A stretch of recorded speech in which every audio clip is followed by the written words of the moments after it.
Hello, I'm Dr. Andy Brooks. I'm a senior lecturer at Lincoln International Business School and I'm co-programme leader for our new MSBA programme. Hello, my name is Matthijs Bal.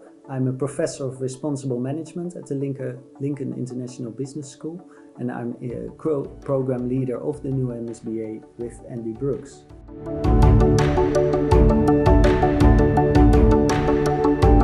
So Andy, why did we design another MBA program in Lincoln? Well, we've been working for several years exploring sustainability and responsibility and really recognise, given the scale of the challenges that we're facing in contemporary society, not just climate change but inequality, health inequality, sustainability in the workplace, really felt that there was a need for a new programme that started to make a real difference and really equipped organisations to make a transition to new ways of doing things that were more sustainable. Mm-hmm. And so hence also the S in the name MSBA, which is of course an S for sustainability. So MSBA is basically an MBA program with an S for sustainability, and so it's not just an MBA program with an element on sustainability, but it's a from scratch designed program for experienced managers, employees, workers, to make that transformation towards a more sustainable economy and more particularly perhaps more sustainable organizations. Yeah, I think really we've tried to rethink the design of a programme so it really is different in form and different in style, that it really addresses this need to develop new skills and new ways of thinking to address this issue of sustainability. And really that's where we've really designed the programme so it really makes a difference.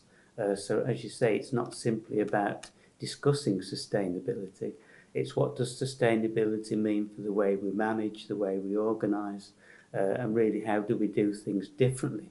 How do we come up with solutions to make a difference, to make genuinely sustainable organisations? Mm-hmm. So sustainability in the meaning of our MSBA is not just about environmental sustainability, but it's also about social sustainability and perhaps also what we could call sustainability of the workplace itself. So in the light of the burnout crisis that we are facing as societies, I think worldwide, we also have a great challenge in making workplaces more sustainable for us human beings, for the people in the workplace themselves, and to protect our well-being and to make workplaces truly sustainable for the people as well. Yeah, because the transition that we'll need to be making over the next 20, 30, 40 years isn't just to a cleaner form of energy and decarbonising. At the same time, we've got this fourth industrial revolution where we're much more about automation, much more robotics, and that's going to change the nature of the workplace. So that transition needs to be achieved in a sustainable way if we're going to still have meaningful work for numerous people, but also dignified work as well, where people are well treated and when their well-being is protected at work. Mm-hmm.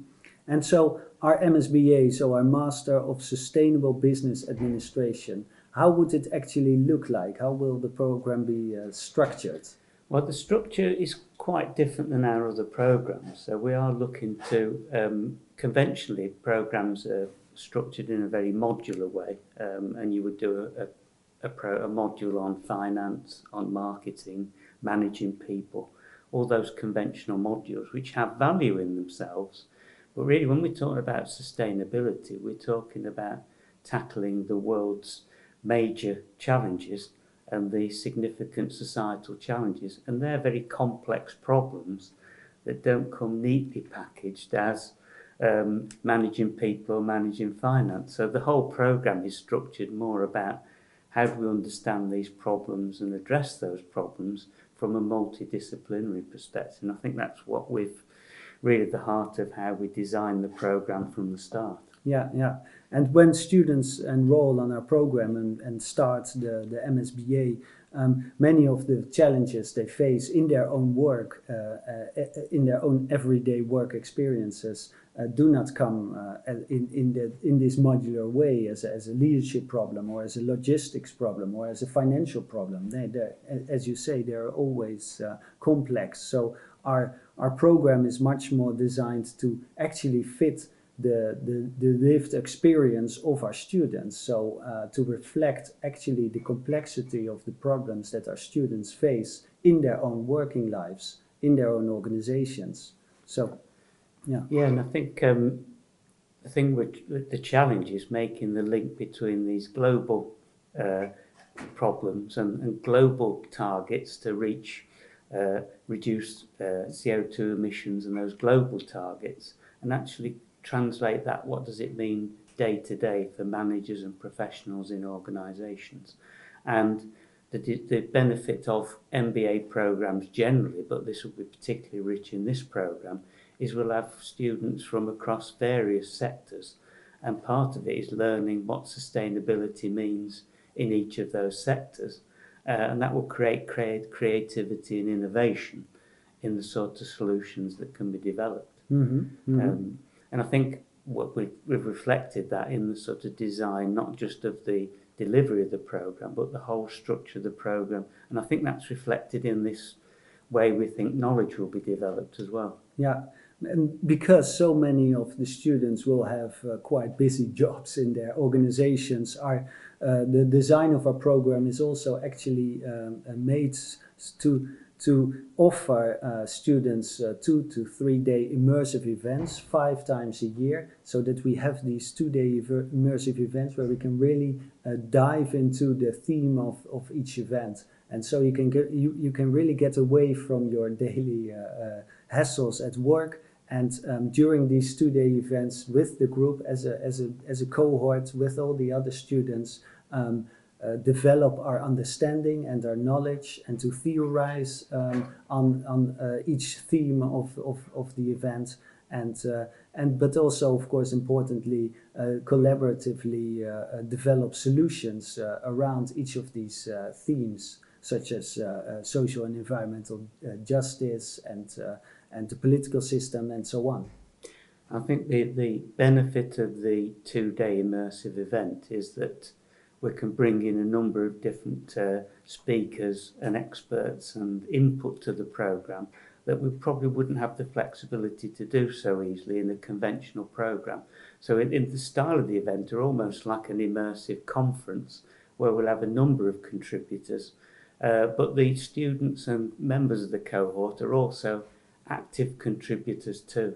So they will be providing input to the programme themselves as the programme moves on. So it's designed, and the philosophy is very much a collaboration between us as the academics and practitioners, but with the students and guests and colleagues that come in and contribute to the programme as well. Yeah, and that way of organizing the program also makes it much easier to make it very multidisciplinary, because we can invite guest speakers from inside the university, but also, of course, from outside the university, and to give a wide range of perspectives on these themes. So it's not just, if we talk, for instance, about environmental justice, it's not just something that we look at from a business perspective, being a business school and a business program, but we can also invite people from who look at it from more legal perspectives or environmental perspectives and so on,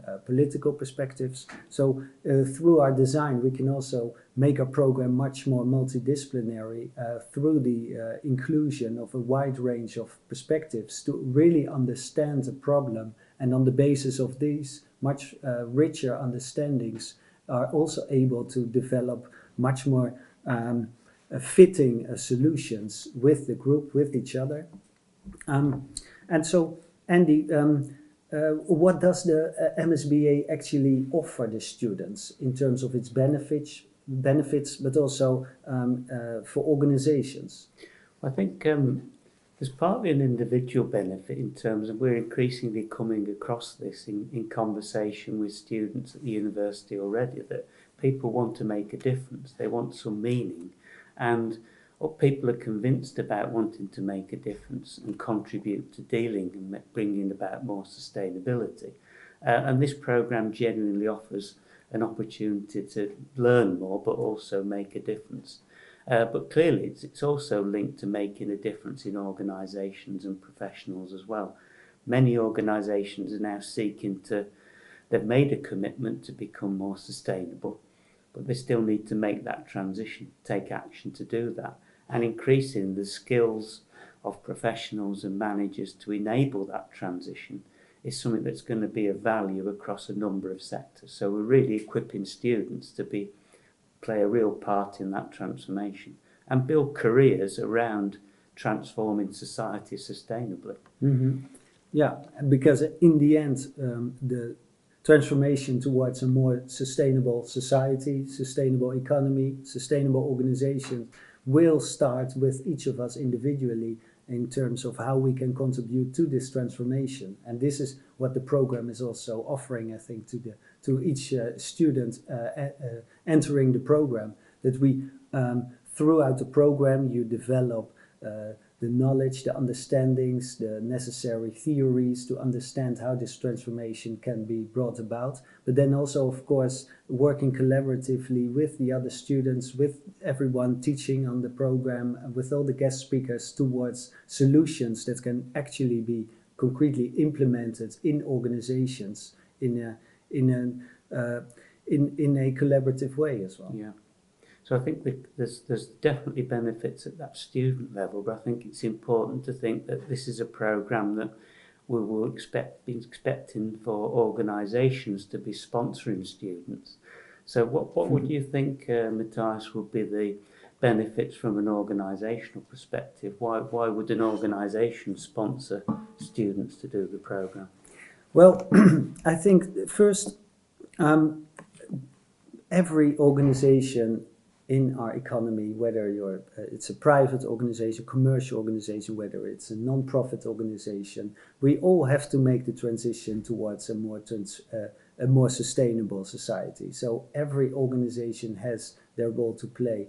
And it's, on the one hand, we can perhaps try to resist those changes, but on the other hand, organizations can also be front runners in this process towards becoming more sustainable organizations. And if you want to lead your organization to become more sustainable, and so I think with this possibility to get students onto our program, to develop their skills, to be those front runners, I think organizations themselves will be, in the long term, much more sustainable, because it is also about making that transformation for organizations. And we will see that organizations who are not adaptive, who are not flexible enough to become more sustainable, will go down.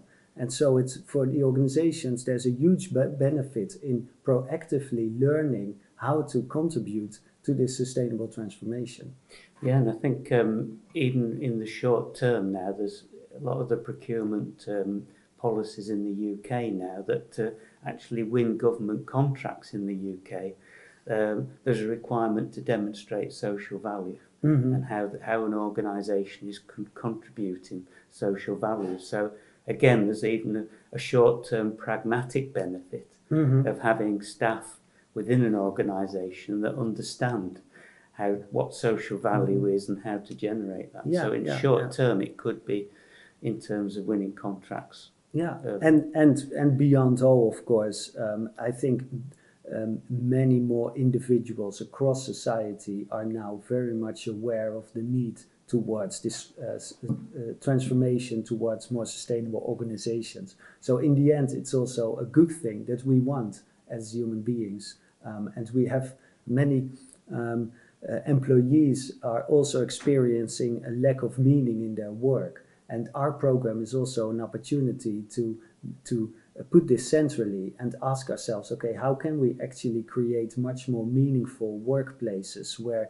employees are also much happier and experience much more well-being because they are able to contribute to this transformation and therefore also experience a much more meaningful work environment. And I think those benefits are generally underestimated by organizations. Yeah, and I think the challenge of bringing about this transformation, we can't underestimate that, and we're not naive in the way we've designed the programme to recognise this isn't just about recognising the problems, it is about developing solutions, but actually implementing and bringing about that social change at an organisational level or wider. Actually, social change is hard to achieve, so actually equipping people as change agents to bring out that change in organisations is going to be an important part of that. There will still be resistance, there's still conflicting interests, and being able to navigate that landscape to bring about change is difficult and challenging, but we feel this programme starts to equip people to do that. But definitely the links to the well-being, people are only innovative and creative if they're feeling healthy and their well-being is good. So there's definitely links between healthy workplaces and creative and sustainable workplaces as well. Absolutely, absolutely. And now, talking a little bit more about the program itself. So, how does the program deal with assignments and coursework? Well, because we've picked up a different design of the program, as we said before, much based around problems rather than conventional modules, we've really rethought through our thinking the way we do the assignments as well. So there will be some conventional essays, which forms part of it, but we want something that actually much more meaningful, creates projects that actually make a difference, and develops different skills of communicating and bringing about change. So I think we've spoken about podcasts, but I think we've spoken about videos as well, documentaries, and other forms of communication as well. So really there's a lot more control in the hands of the student to develop their own meaningful portfolio of assessment, which doesn't sit in a filing cabinet, but also is actually enables the change and has some value. And I think that would probably be an attractive proposition for an organisation as well in terms of what's delivered for the organisation. Yeah, absolutely. And too often we have been frustrated with a lot of programs in universities where students are expected to write essays throughout their period in university, and then these essays disappear in the great void, the filing cabinets. And then the question is, okay, how can we actually create meaningful outputs that have meaning not just for the students themselves, but also for their organizations. For instance, with a group of students, we have in one module I've taught, we have jointly created a magazine about all of these issues that we're talking about now. And this magazine can now be used by all of the students, and others have read it. They were able to send it to their families and friends. And so together we have created this magazine, and in which, of course, also a lot of emphasis is on the possible solutions and towards more sustainable organizations. And that is just one example of how we can create assignments that are much more meaningful, not just within the university, but also outside of the university. Yeah, and I think what we're trying with the programme, I think right from the start, how we've developed it, is much more about trying to broaden and keep up the scope of imagination, because new solutions are about having imagination. So there are constraints in the way we develop any sort of programme of higher education, but we've tried to minimise that in this programme. So it's still a programme of learning that's accredited, but it's got a broad scope of imagination and creativity that genuinely creates some solutions and makes a difference. Yeah. How do you see that linking more broadly to academic knowledge and the role of universities to create meaningful knowledge? Yeah, well, the one of the major problems, of course, with contemporary academic knowledge production is that a lot of knowledge that is being produced in universities is so-called being put in academic journals that are read by other academics, but not many others outside of academia. And a lot of this research that is being produced by academics is primarily targeted at getting into scientific journals and are not so much concerned with actual benefits for the world outside of universities. So our program is not just a program that exists for the students to help them with trying to find solutions for the sustainable transformation, but it's actually this program of a much bigger project that we have in the business school around responsible management, which also includes academic knowledge production. And so this raises the question for a lot of our colleagues, our researchers and our teachers within the school: how can we create knowledge that is also relevant for our students, for the organizations that we work for, and of course more broadly society? And so how can we as a business school also contribute to this more broader challenge of transforming society, basically? And a lot of our academic knowledge production also needs to be transformed to deliver those contributions. So in that sense, this program is one element of it in a much broader change process that we are in our school, actually.